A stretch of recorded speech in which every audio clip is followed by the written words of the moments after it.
Time value of money and valuation of long-term security. Time value of money ගැන තමයි කතා කරන්නේ. The money of that you will receive now is worth more than the same amount money in the future.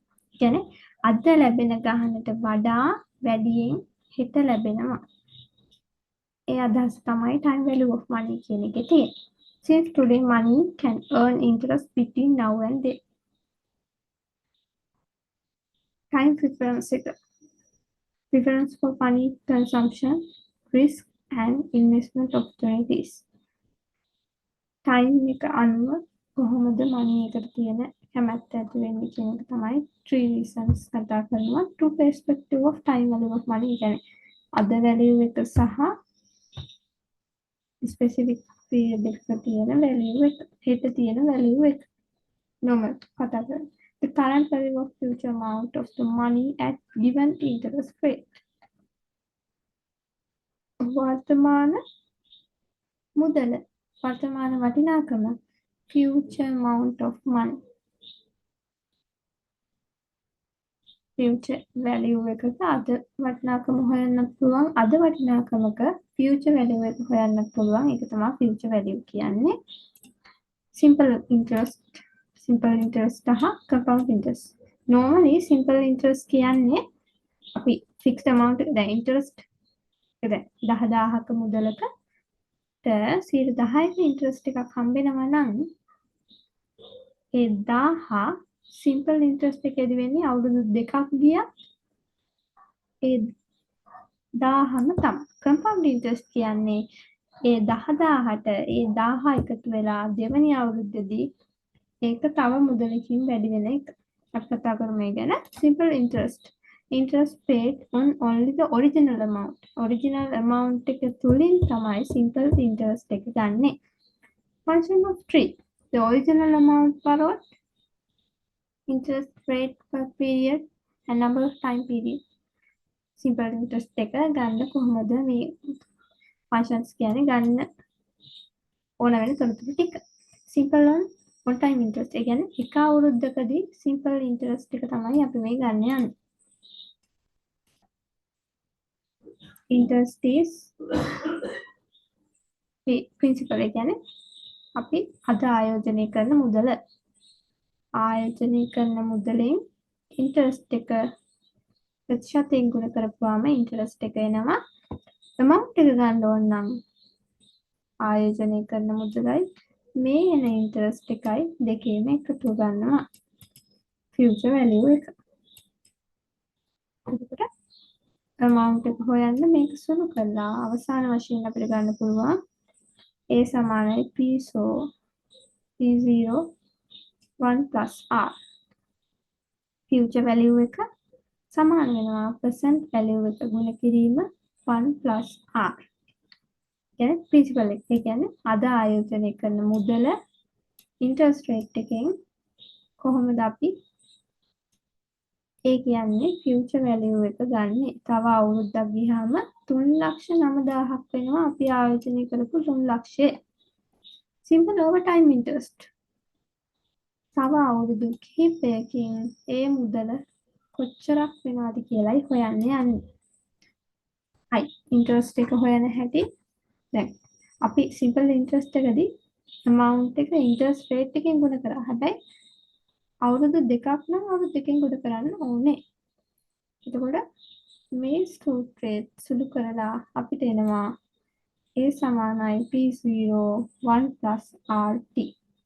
time එකෙන් ගුණ වෙන එක වෙනයි simple එකේ one time සහ over time එකේ වෙන්නේ.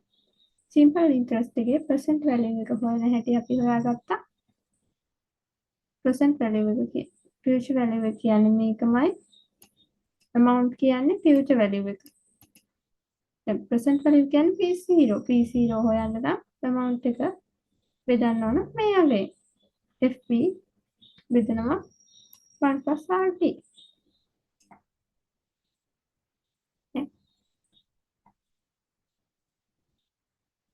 compound interest කියන්නේ අපි 10,000ක් ආයෝජනය කරනවා 10,000කට interest එක 1000ක් ලැබෙනවා අපි ඒ 1000ත් එකතු කරලා තමා දෙවැනි අවුරුද්දේ ඉන්ටරෙස්ට් එක කැල්කියුලේට් කරන්න ගන්නෙ කියන එක තමයි කම්පවුන්ඩ් ඉන්ටරෙස්ට් වලින් වෙන්නේ. රීඉන්වෙස්ට් තමයි වෙන්නේ. ඉන්ටරෙස්ට් එක රීඉන්වෙස්ට් කරනවා. two types of occasion තියෙනවා single amount සහ annuities. ඒ කියන්නේ annuities කියන්නේ වාර්ෂිකයක්. single amounts කියන්නේ අපි unknown period එකක් දන්නේ නැහැ එකපාරයි වෙන්නේ සහ annuities කියන්නේ fixed amount එකක් given period එකේදී. future value එක අපි ගන්න හැටි කතා කරා compound කරලා interest එක එකතු වෙවි යන්නේ. එතකොට බලයක් විදිහට තමයි අපිට future value එක ගන්න පුළුවන් වෙන්නේ.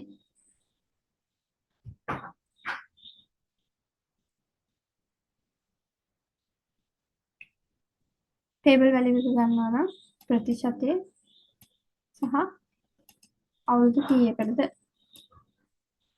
FEI table එකේ competitors percent value එක ගන්නවා නම් අපි දන්නවා මෙතන තියෙන්නේ P0 කියන්නේ percent value එක FE එක 1 plus R n වලින් විදන්නයි තියෙන්නේ. ඒක PVI table එකකින් ගන්න පුළුවන්. ප්‍රතිශතය බලුවා අවුරුදු ගන්න බලුවා. ARR annual percentage rate. normal අපි දන්නවා interest rate එකක් තියෙන්නේ annual rate එකට. එතකොට අපිට දැන් multi period compounding වලදී වෙන්නේ interest rate එක interest pay කරන දැන් මාස 6න් 6ට pay කරනවා නම් අපි දන්නවා අවුරුද්දක දෙපාරක්. එතකොට අපිට annual rate එක දීලා තියෙනවා නම් 12. අපි interest rate එක දෙකෙන් බෙදන්න ඕන සහ දෙපාරක් හම්බෙනවා නම් මෙතන දෙකෙන් ගුණ කරන්න ඕනේ. දැන් අවුරුද්දට 4 පාරක් quarterly නම් අවුරුද්දට 4 පාරක්. එතකොට 4ෙන් බෙදුවා time period එක 4ෙන් ගුණ කරා.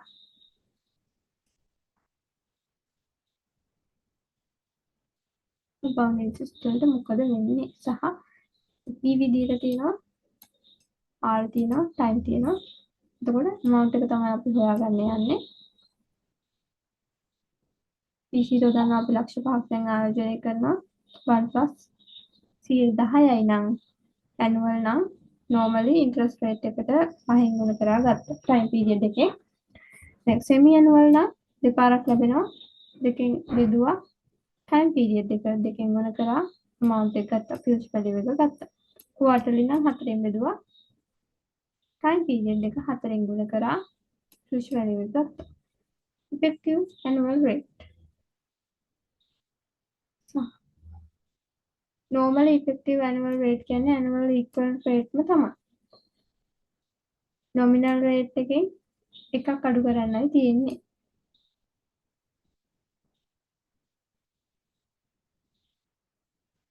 future value of calculation තියෙනවා.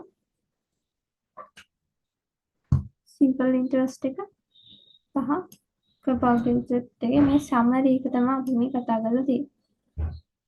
on time නම් එක අවුරුද්දට නම් මෙහෙම over time වෙද්දී time එක එකතු වෙනවා. one time interest වලදී compound වෙද්දී normally ඒකම තමයි වෙනසක් නැහැ. amount එක ගන්න එකේ over time වෙද්දී තමයි වෙනස් වෙන්නේ. R එක T එකෙන් වෙන්නේ interest එක reinvestment වෙන හින්දා. time value and purchasing power ගැන කතා කරොත් relationship එක inflation එක වැඩි වෙනවා කියන්නේ purchasing power එක අඩු වෙනවා. ඒ කියන්නේ අපි දැන් interest එක ලැබුණා දැන් අපි 10000ක ඉන්වෙස්ට් කරලා 1000ක ඉන්වෙස්ට්මන්ට් එකක් ලැබෙනවා ඉන්ෆ්ලේෂන් එක වැඩි වෙනොත් අපිට ගන්න ප්‍රමාණය අඩු වෙනවා. බාහිර ගන්න පුළුවන් ප්‍රමාණය අඩු වෙනවා කියන්නේ purchasing power එක අඩු වෙනවා.